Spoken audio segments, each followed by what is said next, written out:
Olá, seja bem-vindo à leitura da Bíblia 365. Hoje vamos continuar no dia 15 de julho, que é o dia 196, em 1 Crônicas, capítulo 19, versículo 1 até o capítulo 21, versículo 30. Algum tempo depois, morreu Nas, rei dos Amonitas, e seu filho Hanum subiu ao trono. Davi disse: Vou demonstrar lealdade a Hanum, assim como seu pai, Nas, sempre foi leal a mim. Então Davi enviou representantes para expressar seu pesar a Hanum pela morte do pai dele. Mas quando os representantes de Davi chegaram à terra de Amon, os líderes amonitas disseram a Hanum: O rei acredita mesmo que esses homens estão aqui para honrar seu pai? Não. Davi os enviou com o objetivo de espionar a terra, para vir a conquistá-la. Então, Hanun prendeu os representantes de Davi, raspou a barba de cada um, cortou metade de suas roupas até as nádegas e os mandou de volta a Davi. Quando Davi soube do que havia acontecido, enviou mensageiros ao encontro dos homens para que lhes dissessem: Fiquem em Jericó até que sua barba tenha crescido e voltem em seguida, pois estavam muito envergonhados. Quando Hanun e os amonitas perceberam quanto haviam enfurecido Davi, enviaram 35 toneladas de prata para Aranarim, Aramaca e Zobá, a fim de contratarem seus carros de guerra e cavaleiros. Também contrataram 32.000 carros de guerra e obtiveram o apoio do rei de Maca e de seu exército. Esses soldados acamparam em Medeba, onde se juntaram a eles tropas amonitas que Hanun havia recrutado em suas próprias cidades.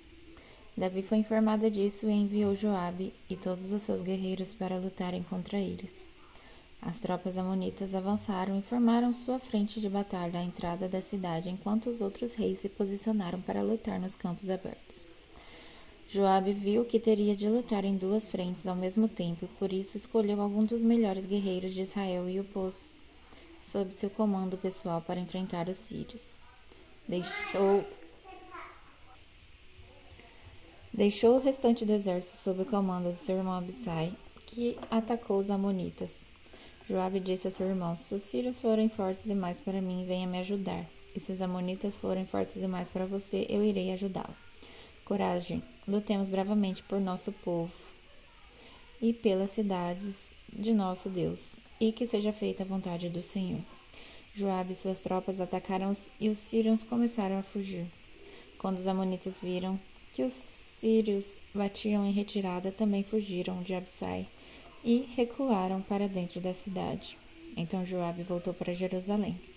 Os sírios viram que não tinham como enfrentar Israel. Assim enviaram mensageiros para convocar mais soldados do outro lado do rio Eufrates. Essas tropas eram conduzidas por Sobaque, comandante do exército de Hadadezer. Quando Davi foi informado do que estava acontecendo, reuniu todo Israel, atravessou o Jordão e posicionou suas tropas em formação de batalha. Entrou em combate com os sírios, que lutaram contra ele. Mais uma vez, porém, os sírios fugiram dos israelitas. O exército de Davi matou 7.000 homens em carros de guerra e 40.000 soldados da infantaria, incluindo Sobaque, comandante de seu exército. Quando os aliados de Hadadezer viram que ele havia sido derrotado por Israel, renderam-se a Davi e se tornaram seus súditos. Depois disso, os sírios não quiseram mais ajudar os amonitas. No começo do ano, época em que os reis costumavam ir à guerra, Joabe conduziu o exército israelita em ataques bem-sucedidos contra a terra dos amonitas. Durante essas operações, cercou a cidade de Rabá e atacou e a destruiu, mas Davi ficou em Jerusalém.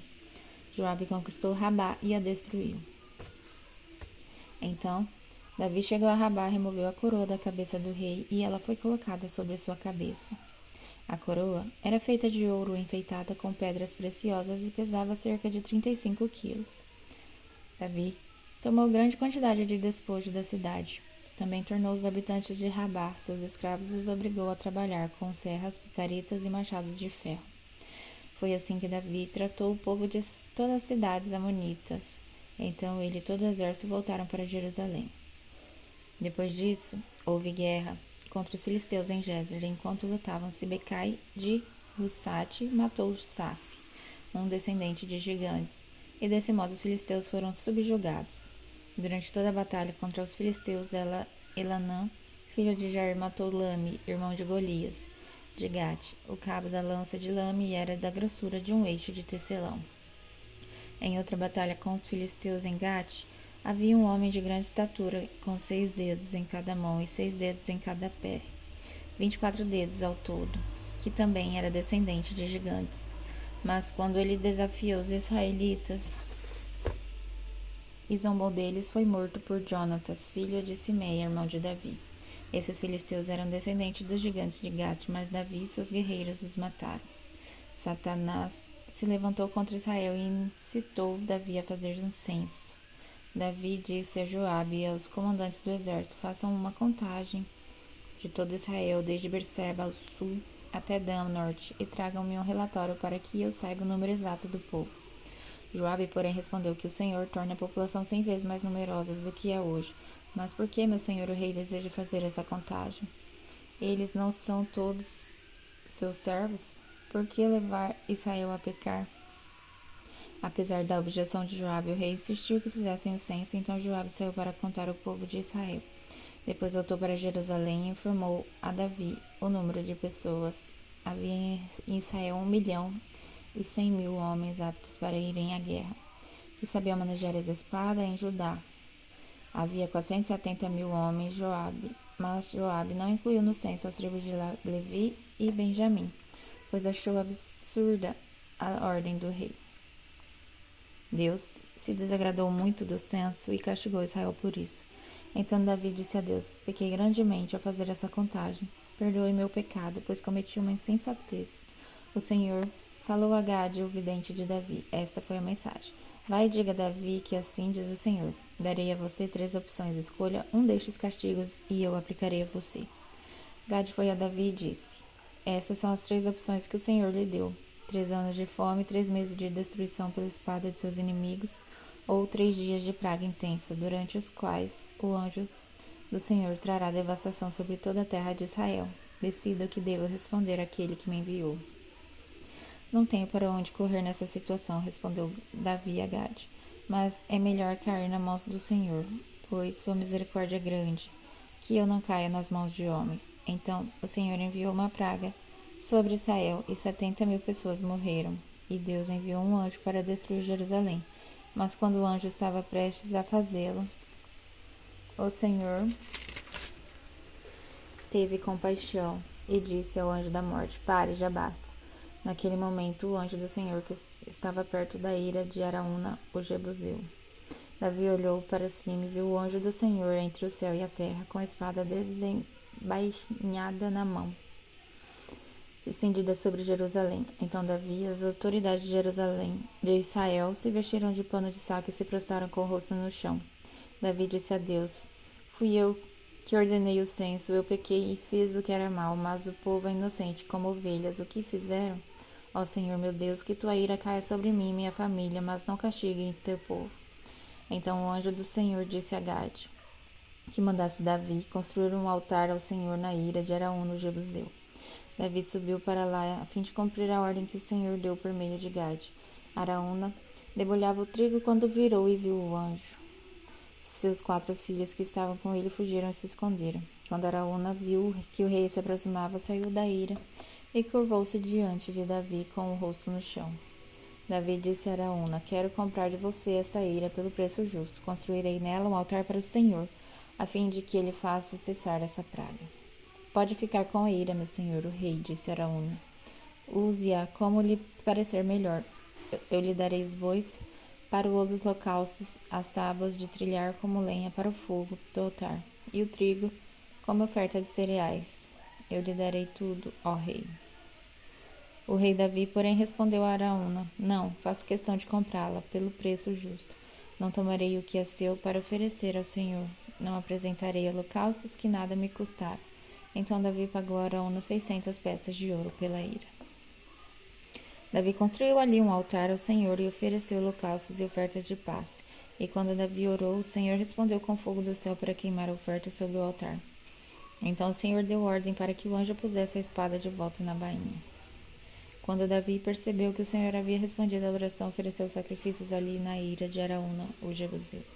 Naquela época, o tabernáculo do Senhor, que Moisés havia feito no deserto, e o altar do holocausto estavam no lugar de adoração em Gibeon. Mas Davi não podia ir até lá para consultar Deus, pois tinha pavor da espada do anjo do Senhor.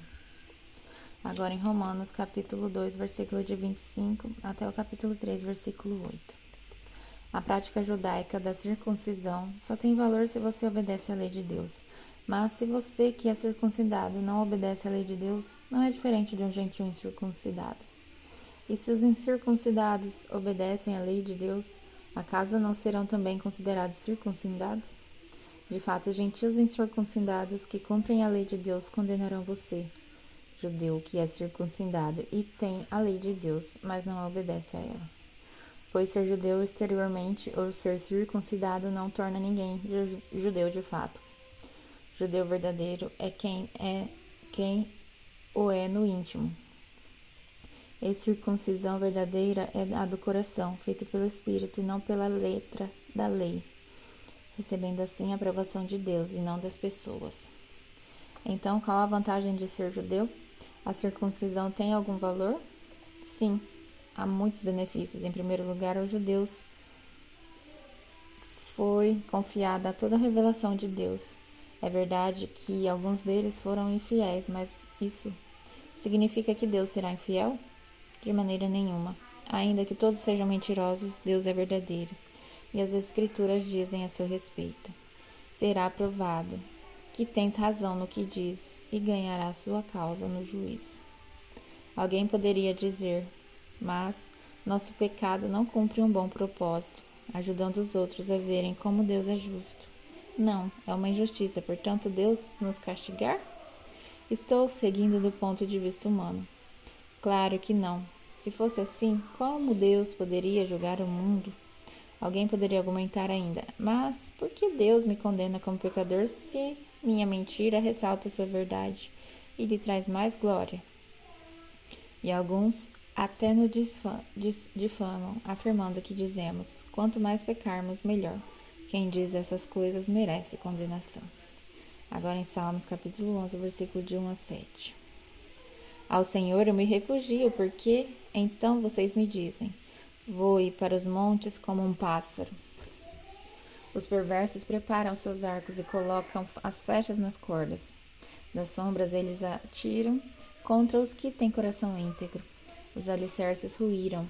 O que pode fazer o justo? O Senhor, porém, está em seu santo templo. O Senhor governa dos céus. Observa todos com atenção. Examina cada pessoa na terra. O Senhor põe à prova tanto o justo como o perverso. Ele odeia quem ama a violência. Fará chover brasas vivas e enxofre sobre os perversos. E com ventos abrasadores os castigará. Pois o Senhor é justo e ama a justiça. Os íntegros verão sua face. Agora em Provérbios, capítulo 19, versículo de 10 a 12. Não é certo o tolo viver no luxo, nem o escravo governar sobre príncipes. O sensato não perde a calma, mas conquista respeito ao ignorar as ofensas. A ira do rei é como um rugido de leão, mas seu favor é como o orvalho sobre a grama. Até amanhã, no dia 16 de julho.